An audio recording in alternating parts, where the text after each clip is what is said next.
Bonjour, bienvenue à vous chers amis, chers brebis égarés. Vous êtes bien sur Radio Greux-Greux, la chaîne dédiée à la vulgarisation du greux-greutisme. Incroyable! Quoi donc? Greux-Greux premier a plagié. Oui, rien d'étonnant jusque-là. Mais le plus marrant et ou pitoyable, c'est selon la façon de voir les choses, c'est quand on voit qui il a plagié. Quand certains s'inspirent de grands auteurs, de poètes, de philosophes, lui, Romuald du 78, va carrément plagier. Jean-Pascal de la Star Academy. Pour Romu et son petit cerveau, Jean-Pascal de la Starac c'est sûrement un grand auteur, philosophe et poète, tout à la fois. Rendez-vous compte du niveau d'intelligence, de réflexion et de culture générale qu'il faut avoir pour se dire « Ah ouais, c'est super profond et intelligent ce qu'il chante, je vais plagier le truc pour faire bouger les consciences ». Il est là, le changement tant promis par notre Greux-Greux premier national. Sa nouvelle ancienne chaîne précédemment ancienne, d'une nouvelle qui était elle-même précédemment l'ancienne chaîne de la nouvelle. Bref, vous avez compris, est né. Enfin. Car après toutes les promesses faites, on ne voyait rien venir. Voici sous vos yeux ébahis, l'agitateur. Une nouvelle personne? Non, rien ne change. Greux-Greux premier veut agiter. Il faut dire que le conflit, il l'aime.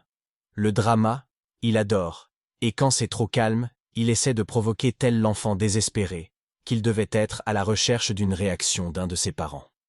Traumatisme d'enfance refoulé? Certainement. Nous retrouvons un Greux-Greux premier, euphorique, suite à sa présentation, de nouvelles chaînes, tout heureux, tout enjoué. Un homme neuf, le premier contenu fut rempli de malaise. Imaginez un enfant de 8 ans prend le micro dans sa chambre et enregistre ses bêtises. Mais cet homme a 50 ans, rendez-vous compte. Tout ce temps, cette énergie et ces promesses pour ça. Lui, qui disait « on fait un truc tout bête » et qui connaît par cœur la recette du succès. Que s'est-il passé? Et son nom de chaîne, il en est fier. Tellement fier qu'il en a oublié de déverrouiller la touche « mage » de son clavier. Et l'apostrophe? Oh, c'est un titre de greugretier. Puis il possède un clavier pour handicapés. Il a Charcot, souvenez-vous. Regardez ses animations vidéo. C'est à mourir de rire. Je ne vis bien qu'à travers la polémique. Provocateur, agitateur, spécialiste? Mais sérieux Jean-Pascal, intente un procès pour plagiat. Après avoir été parmi l'élite derrière les Jean-Marie Bigard, Lalanne et Philippot lors du Covid, le voici fan hardcore de Jean-Pascal de la Starac. C'est dire le niveau intellectuel du bonhomme, même si nous n'en doutions plus.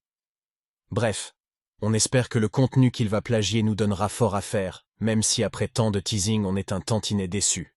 Pas de vidéo choc, pas de révélation fracassante, rien de rien. Pas sûr qu'il agite grand-chose à part son mug de café assaisonné des cendres de sa roulée. Tu nous as habitués à mieux, Romu. Il ne te reste bientôt plus que 11 mois pour te rattraper. Oh, avec tout cela, vous vous dites que même les plus crétins de ces fidèles greugretiers se sont rendus compte que l'idole Greux-Greux premier était un abruti? Eh bien oui et non. Car au milieu du troupeau, il y en a certains qui ne croivent plus vraiment. Des membres de sa garde rapprochée ont un peu compris à qui ils avaient affaire. Pour certains, depuis longtemps, pour d'autres, plus récemment. Certains acceptent d'en parler et même d'en rigoler avec nous. D'autres préfèrent rester en retrait et en rire entre eux. Quand le roi greugretier devient bouffon de sa propre cour.